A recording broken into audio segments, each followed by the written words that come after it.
And he said, "Are you going to go back?" And at that, I hadn't thought it through. And I said, "Oh, I can't wait." And Mm. he just started to cry because what we had learned earlier that week, and again, I hadn't connected the dots, was the neurosurgeon was, I said, "Can I get back on a horse?" And he's like, "Physically, at some point, yeah, you can totally get back on a horse. But I would ask that you reflect on what that could mean for you or your family or your friends, because if you Mm. have another hard fall, you will be in a wheelchair." The conversation you're about to hear is likely going to be different than what you're used to listening to on most podcasts. In most podcasts, when we talk to somebody who has overcome a challenge or achieved something great in their life, we focus on things like what they did, the steps they took, and the advice they have for us. My name is Brian Fretwell. As a coach and as a consultant, my job is to show people how to build community into their lives and connection into their interactions. And I wanted to create a podcast that shows how impactful that is in some of the most trying times in our lives. What you're going to hear is questions designed not just to find what the individual did, but to how they engage their community, how they talk to other people, how loneliness pulled them back, and how they eventually move forward in community. My hope is that these conversations allow us to see how important connection and community and relationships are for doing the big important things in our lives. Because in a world where there are more problems than we could ever solve alone, I hope you hear in these conversations the reality that there is no challenge we can't overcome together. Today we have another episode of Doing Hard Stuff Together. I'm really excited to have with us today Jennifer Shaw. She is a leadership coach, an entrepreneur, and someone who's had to navigate a profound personal transformation that was brought on by an accident. 5 years ago, Jen experienced a life-altering accident, leaving her in a full body brace during one of the most isolating times in recent history, the COVID pandemic. In today's conversation, Jen is courageously sharing how connection helped her manage not just the physical recovery, but also the emotional healing from such a significant and sudden change in her life. We're going to explore how she navigated the reality of isolation and chronic pain, the insights gained through loss and vulnerability, and the powerful ways her close community supported her through it all. Jen's story illustrates the profound impact that comes from simply being present for one another in challenging times, and how these experiences shape our ability to trust and deepen our relationships moving forward. Join us as we uncover the strength found in connection, the bravery required to ask for support, and the transformational power of knowing you're not alone. This is a conversation about resilience, honesty, and finding good even when life changes in an instant. And with that, welcome, Jen. Hi, Brian.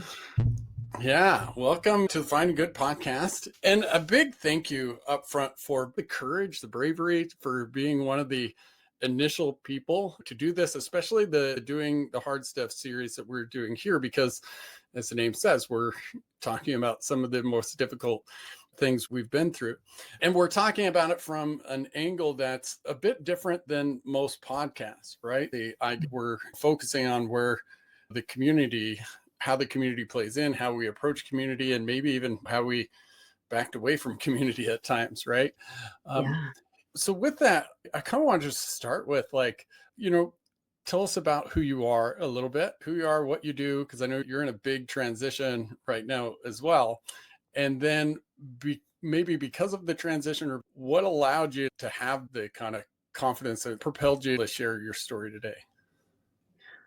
Ooh, a lot of questions in Starting that out one. light. Yeah. Sorry. I Yeah, should have one yeah. at a Well, time. Yeah. We'll start with what you're doing, who you are, what you're doing now, and then we'll get to the other one. well, first off, thank you for having me. It's a real honor to be able to participate in this. And I think the conversations you're having are so important to have our stories be seen and heard and understood and unpacked.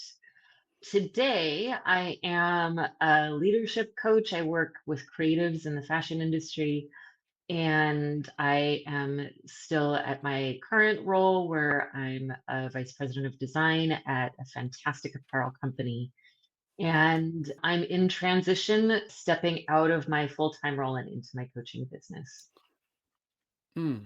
And what kind of tell me a bit about the type of coaching you're looking to do? Yeah, it's really focused on creative leaders within the fashion Mhm. industry. Tough industry. We're tough on creatives. It's a beautiful industry. I've been in it for about 30 some odd years. One of the things that my research in talking to 75 plus leaders is the incredible amount of loneliness that leaders Mm. feel on the creative side, and how often we experience being squeezed between the folks above us, the board, the C suite, whatever that might be, our teams, our own expectations, and the need to express ourselves. So we're trying to find a space for ourselves in there. And that's really the work that I do, is helping others find and fill up that space that they deserve. Yeah, and it seems to me that that connection with loneliness, like in my own relationship with creativity, whether that's writing or developing this creativity in and of itself seems to be this, way we're trying to communicate to the world that is ultimately kind of this isolating event from the world, right? Yeah. Like this struggle to have this, to communicate through creativity, and then, essentially like somebody, when that rejection comes, it can feel very personal. Mhm. Yeah. So with that, and I don't know, yeah, that second question of like, what was it that compelled you to be able to share, right? What is a challenging time of your life with us today? I think every story we have in our life and every challenge we hit prepares us for the next thing, whether we like it or not. The circumstances around my accident brought into sharp relief for me my relationship to my work, what really mattered to me, where my sense of purpose really lied. So I think that in kind of going through my own personal transition, this is actually the result of that accident, Hmm. or in large part, the result of that accident. Yeah. So, and I'd like to ask this up front just so we can check on it at the end. And it's an odd kind of question, but what do you hope to both get out of this and then also to provide for others in this? The first question being the harder one. Wow, what do I hope to get out of this? Wow. I think that for me, coming out of this, I think there is a lightness that comes with talking about this difficult challenge. In my conversations with close friends recently, it has really become apparent that while we might be afraid to ask one another about what's really hard, it's Hmm. really a relief to be able to talk about what's hard. Mm. We live in a society that says you should do hard things, but maybe it's not okay to talk about them because I can't hear it. I can't bear witness to that. So I think that there is some lightness that comes as a result of sharing our stories Mm. in a And you world that talked tells us about, it might not be okay. yeah, and we talked a little bit before we went live here. You were talking about like sometimes we don't, feel like, our story has either, you know what I mean? Like it wasn't, I'm trying to remember specifically how you had framed it, but that it wasn't, you know, like it wasn't valuable in some way enough to share. And that's, can you tell me about that a little bit? Like, Yeah, it's again, this is the result of some really amazing conversations with friends leading up to this episode, but it's easier, we all want to help, we all want to play a role in a friend or loved one's suffering. We all want to be there for them. It almost is, I'll speak for myself only in this. It's hard for me to believe that there is value in my Mm, story, that my story is worth being told. yeah. And I appreciate you saying that and like addressing the challenge that is that question of like, what am I trying to get out of it? And what I want to do is share both with you and the audience, not just in this conversation, but for me, these conversations are there is a benefit of me being the person asking you the questions and being able to hear your story. Because when we hear other people's story, it actually makes it easier for us to share our own. Mhm. And as you outline that, one of the suggestions I'd like to have for the audience, if you're listening, is that when we engage a story like this, when you're listening, I encourage you to try to find yourself in the story. Because I believe, and I think there's a fair amount of science to kind of back it up, this is where connection lies. It's that in hearing somebody else's struggle, my struggle makes a little more sense, right? And in hearing how somebody else found confidence or what they did, it makes it easier for me to do the same because, in fact, our brains don't actually separate the story we're hearing from our own story, right? There's a lot of science that is done in that, like neurocoupling and narrative transportation. Without getting into all of that, just want to give people, as we jump into this story, a little bit of coaching on how to listen to this and give him permission to find yourself in the story, even if parts of the story you feel like you can't relate to. What I think you'll find is that, like, in the responses, in the emotions, and in the struggles, we can all find a little bit of ourselves. So, with Yeah. that, Jen, let's dive in, shall we? Like, tell me a little bit about to setting this up. Prior to the pandemic, you're the VP of Denim, a very, tell me if I'm pronouncing it right, Ariat or Yes, correct. Ariat. You got Okay. it. Because I did that on purpose because I'm always mispronouncing it. And it's a company I followed for a long time. I grew up in Idaho. So I have Ariat boots. I have a couple pair of pants myself. And so very familiar with the company. But in this role, and you're also doing dressage, I just wanted you to paint a picture of, I have assumptions that you were feeling good. You had a very big role. You were in a very big competition. For me, outside looking in, I see a lot of confidence. But tell me about where you were at prior to the accident as it relates to maybe confidence and community broadly. Yeah, I think there's always been a degree of confidence there, certainly in my work. It's not always been there. The path to leadership, I think, is always it's pretty bumpy, and Hmm. the lessons learned in leadership can be hard about how to be empathetic, how to be mindful or even aware of how you show up every day, Hmm. and the impact that you have on other people. As a writer, I actually did hunters, so we were jumping over things and all of Right. that kind of stuff. I was a competent enough writer, right? Like you never really get to, unless you're top of the line, you never really get to this point of being an excellent writer. But I was a decently competent writer that could be a good partner to my horse. The specific kind of riding is horseback riding in dressage, correct? No, dressage Oh, is a different thing. Hunters and oh, jumpers, it's hunters and jumpers is a you're going around a predetermined course. One of them is measured on your form, one of them is measured on your speed.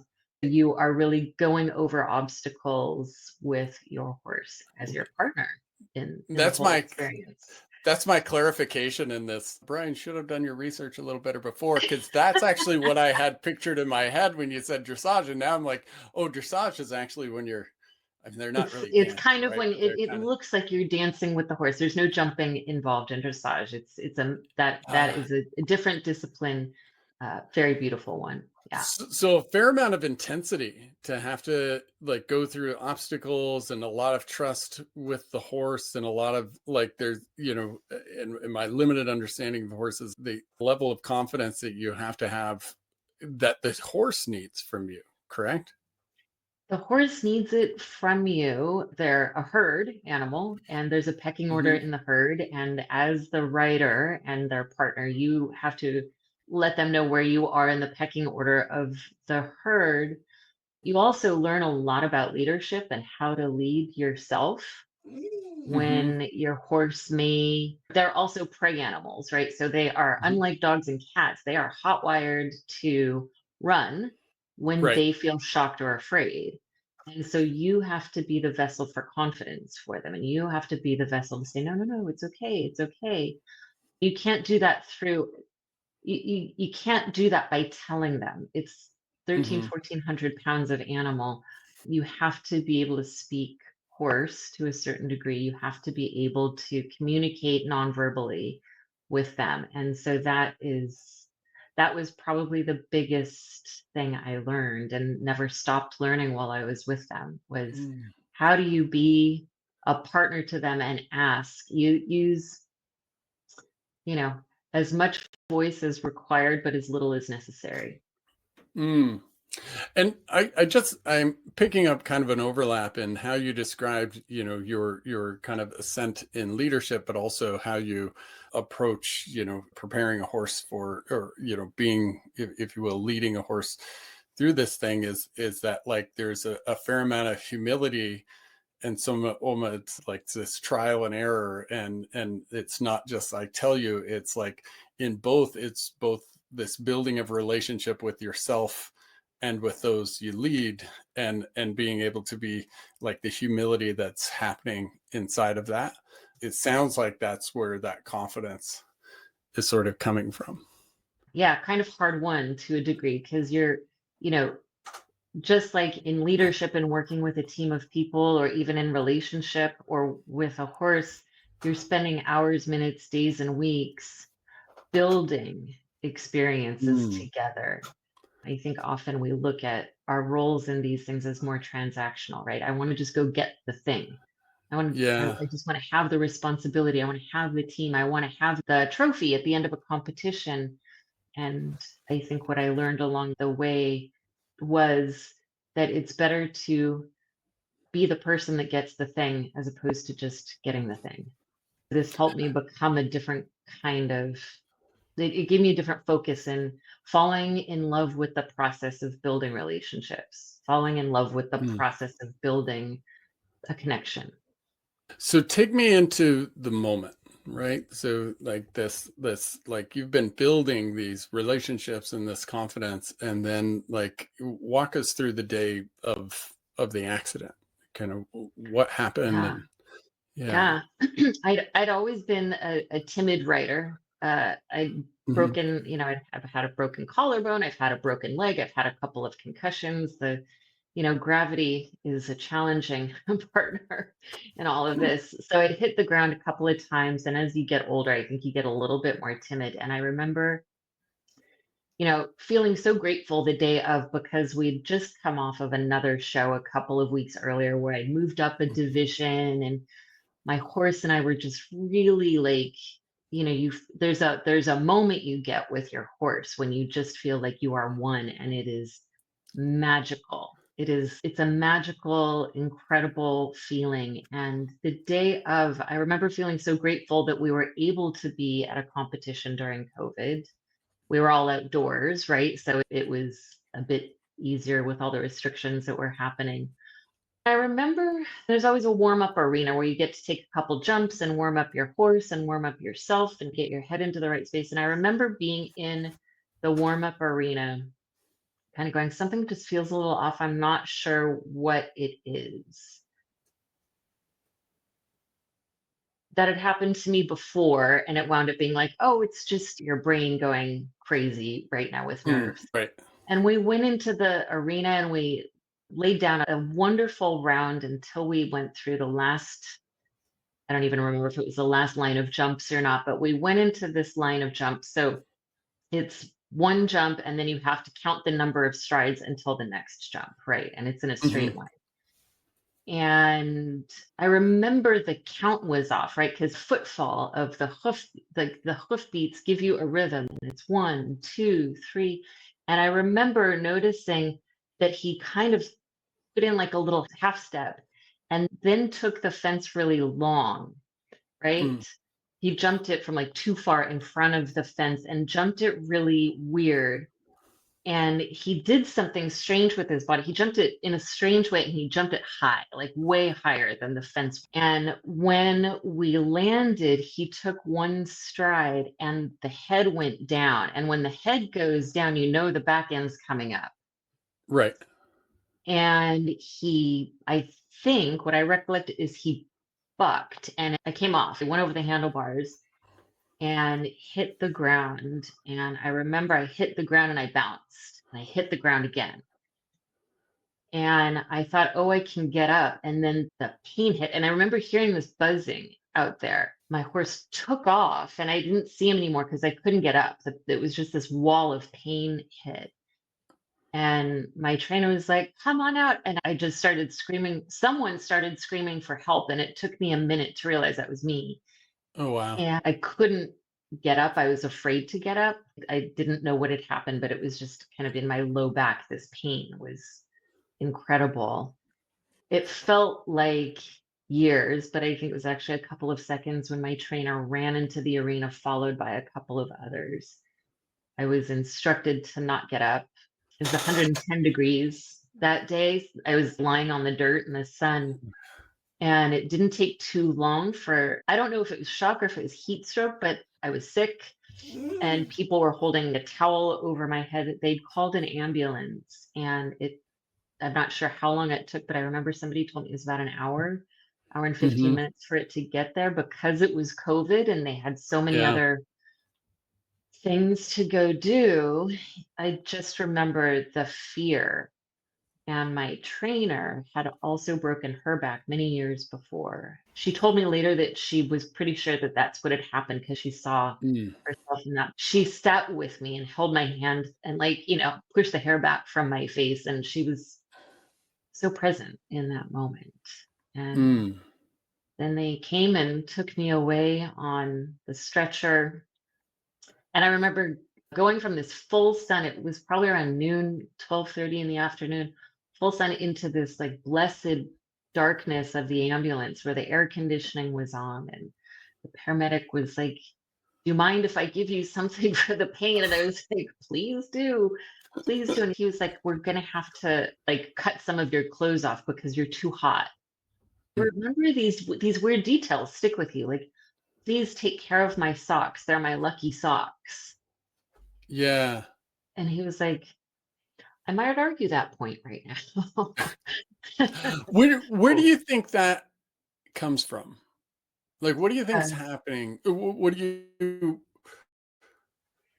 you think you were trying to do in that moment? I think the whole time I was trying to be like, no, I'm okay. No, I'm okay. Look, I'm lucid. I'm present. Mhm. I'm here. And prioritizing the socks. What do you think that was about? I think every writer has some superstitious item of clothing that they wear going Mm. into a competition. For a lot of us, it's socks. Some people had a specific belt they wore or a bracelet or something. For me, it was this Mm. particular pair of socks that had unicorns with rainbows coming out of their butts on it. And Those were the socks, but that's was that then a way of like maybe almost like establishing control in like trying to find a way to, because I would imagine it felt very like all of this stuff going on, and I wonder if that was like a grasp at some semblance of certainty in there. I think it was a grasp. Yeah, yeah. I think it was a grasp, trying to grab that everything would be okay. Mm. I think in that moment I knew, like I'd broken bones before, I'd hit the ground before, and I knew what that was like, but I knew that this was different. And I Yeah. think I couldn't process that. I couldn't process all of the pain. I couldn't process the embarrassment I felt it coming off in a competition, and it's effectively stopped the competition for an hour. Hmm. I was like, "Oh, I'll come back tomorrow," because I didn't know yet Mm. what had happened. I didn't know the extent. Yeah. This was Did all that, ambulance on the way. and not knowing the extent, did the person who had their back broke before coming in and like comforting you, did that did that change what you thought it was? Like, and did that, like, how helpful was it to have somebody like that, or was it even a little scarier to have Well, it somebody was that had been incredibly through that? helpful to have her there sitting with me. It Yeah. was amazing to have someone sit with you when you're literally like a kitten, you're at your worst. She didn't tell me in that moment that she had an Mm, inkling of what had happened because she didn't know, but she just saw herself in that, quite understandably. And I remember that later that day when I spoke with her on the phone, she was like, "Yeah, I was wondering if this," or maybe it was the next day when we figured out what the extent of what had happened. But she didn't tell me that in the moment. mm. And I think maybe that's the kind of next place to go is like, so it sounds like you were there a while before you got to understand the extent, right? I think I understood the full extent the next morning. Mm. And what was your initial response to that? Given you have a ton of responsibilities at work, right? You have this thing you've invested in in writing for so long. Like, were you thinking about those things at all, or what were what was your kind of initial response to this is a pretty serious issue that will be here for a while? And tell us what the actual thing, what the actual Yeah, yeah. yeah. It the whole thing took a while. Their initial assessment was that I fractured my pelvis. That was what they said in that when I think it was like a level 1 or 2 trauma ward, and they Mm, rushed me in, and there was kind of it was I felt like I was the car in a pit crew with all these people around me all of a right. sudden. A lot of flurry. It took a while for them to get me through MRIs and X-rays because of, again, it was COVID, so they had a lot of other things happening. They put me in the body brace that night as a precaution, and then I think it was maybe 3 or 4 in the morning when the doctor came in and said, Mhm. "Okay, so here's the damage. You've broken L2, you've broken S1, you've Oh, wow. cracked your pelvis. We're going to treat the broken L2 because that is the most severe, and we're gonna give you Mhm. 24 hours before we decide if you need surgery or not. The pelvis and the S1 are not significant enough to require further assessment at this point, and the the actions that we're taking to stabilize L2 will positively impact the healing of S1 and your Mm. pelvis." And did they tell you, was there like a timeline of, that was kind of They outlined at all didn't at that I think point? they didn't know at first. It was Mhm. also a weekend, right? So this is I didn't know any of this until I got into the hospital. Not much happened until Monday. Yeah.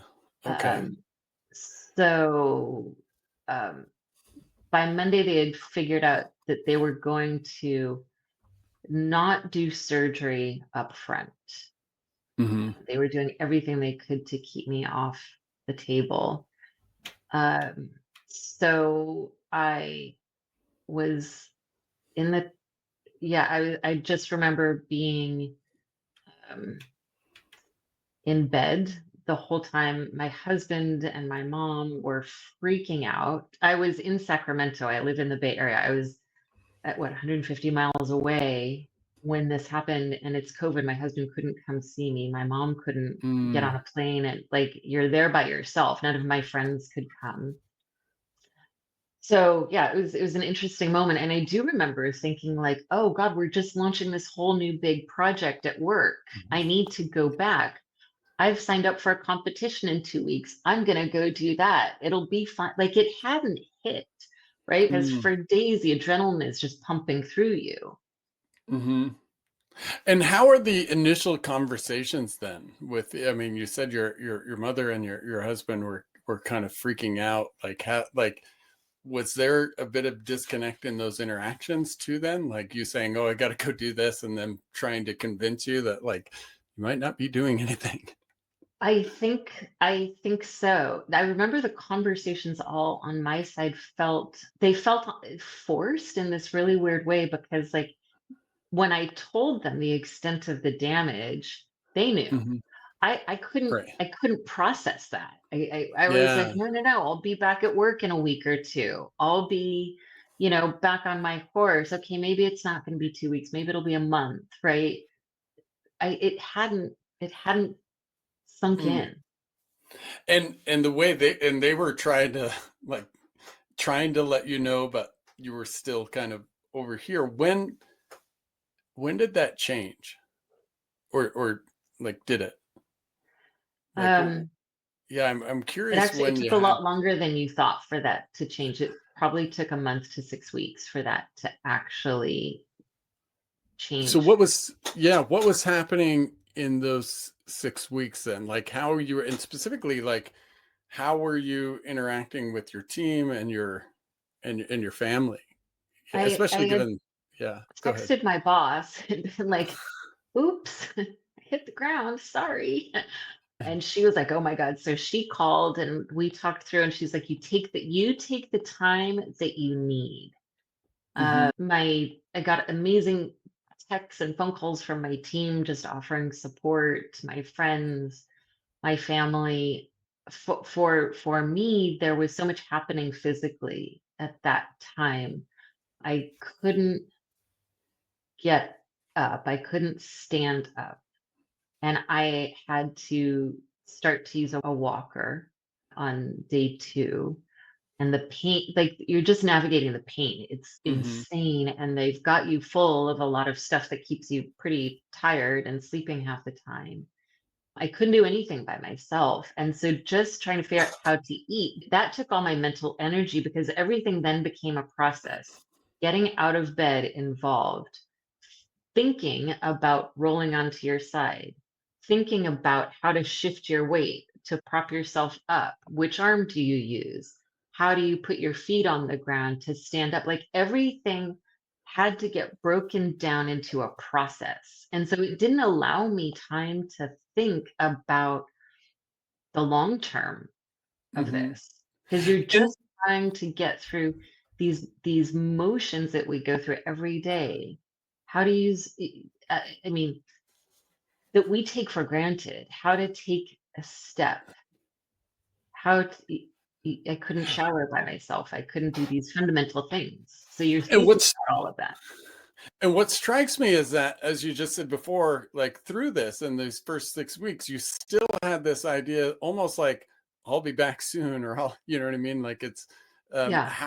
does how does that how did that shape how you were reacting to people when they were saying, "Hey," offering help, offering time off, and on one hand you can, it's everything you can do to eat and turn over on your side, but on the other hand there's this, as you've said, this part of your brain that says that it sounds like, feels like, oh, I've got this, I'm still in control. Like, how did that shape your interactions with the people that were offering help and that were trying to be supportive at that time? God, it was like you're two different people almost, right? I think there was probably some disassociation happening in there. When people offered help, I remember looking at it through the lens of what would help my husband. I couldn't We have a multiple story house. I couldn't go down into the bottom part of the house for a month, right? I stayed up in Hmm. our room. I remember thinking, like, from a very practical level, what would help him? Please bring food or set us up for a food delivery service. This would be helpful to my team. I had already booked vacation out for the horse show, so we kind of prepped like what was coming, and they were amazing at stepping into my shoes while I was out. They just did it without too much direction. They were amazing. And I remember, but everything was like through what would help my husband because he's still working his job full time. He's got to prepare 3 meals a day for me. He's got to help me shower. He's got to help me go to the restroom. He's got to help all of me do all of these like things that he wouldn't have to do. And we couldn't get help in the home because it was COVID. Mm.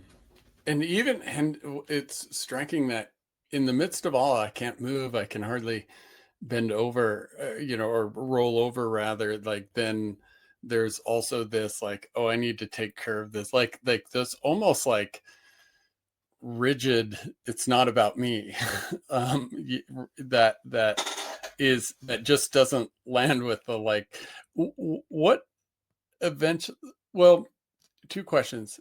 How did that feel? Because it sounds like that's like sort of isolating and as an experience, like I'm focusing on others, so I don't maybe have to focus on myself.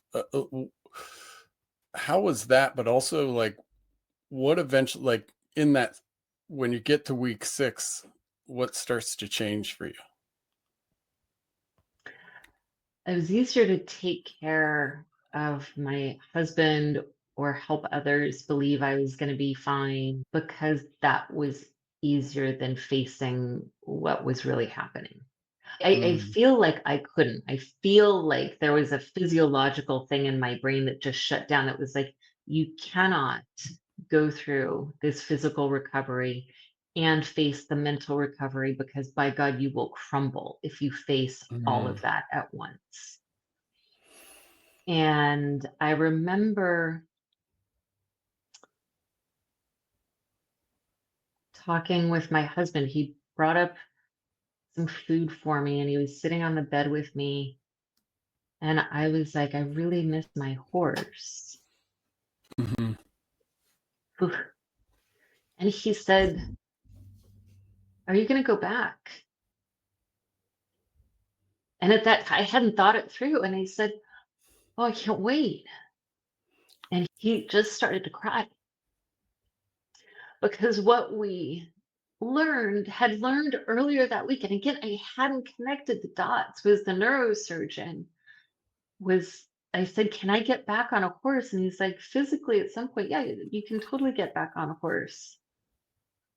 But I would ask that you reflect on what that could mean for you or your family or your friends, because if you mm, have another hard fall, you will be in a wheelchair. And that would include no skiing, no running, no horseback riding, nothing that has momentum that you can't stop immediately. Because if that hard fall comes because of the position of that L2, you were millimeters away from it not going into your spinal cord. mm, So you have to ask yourself what that means. And it wasn't until I had that conversation with my husband and he started to cry that it hit me. Like, what does that ask? It's like, how selfish of me to think I could go back. And what would that ask of the people around me? And what would that ultimately ask of myself too? And with that, we'll close out our first half of this engaging and inspiring conversation with Jennifer. If you found this episode half as engaging and inspiring listening as it was for me having the actual conversation, then I'm certain you found an immense amount of benefit in Jennifer Shaw sharing her story. I encourage you to check out episode 2, where we dive deep into how she begins to engage with her community in these new realities. My name's Brian Fretwell. I'm the founder of a company called Finding Good and the host of this podcast. I very much appreciate you taking the time to engage and listen to this podcast, and I encourage you to go to findinggood.com if building connection into your coaching practice, your leadership practice, or your life is important to you. Many of the questions you heard today come from the type of questions we teach people in Finding Good, so that whether you're helping your coaching client through a big challenge, your team in your leadership, or those around you to build community, you can be certain that each and every one of them feel that they're not doing it alone and that they can do anything together. We'll see you in the next episode.